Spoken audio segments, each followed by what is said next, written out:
Right. Okay. What I'm saying is that part to this is that the 8, 10, 12 people is the optimal group for human production, for productivity. Now that's with the one possible exception of the lone individual, like that's out there, inventing the light bulb and stuff.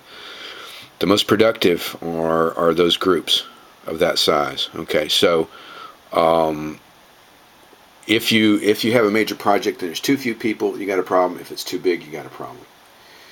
And part of that was to also reinforce the idea that if I tell you something about myself, or I talk to something that's not directly, see, it's indirectly related, and immediately you related what I said about the clans and the teams to your company.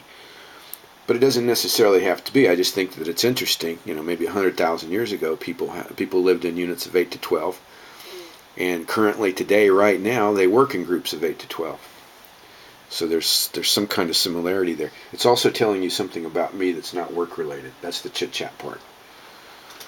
So what does that chit chat do? It establishes rapport over the long term, but it does that sort of thing. It breaks the ice a little bit.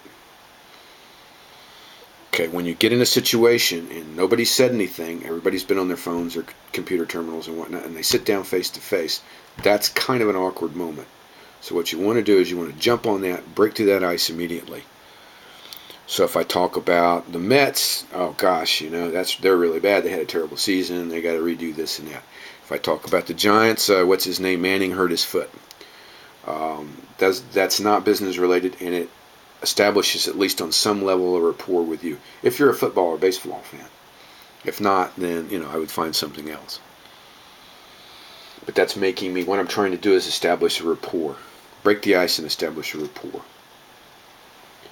as well as perhaps demonstrate a point, as you can see with the cell unit. I bet you end up thinking about that down the road, won't you?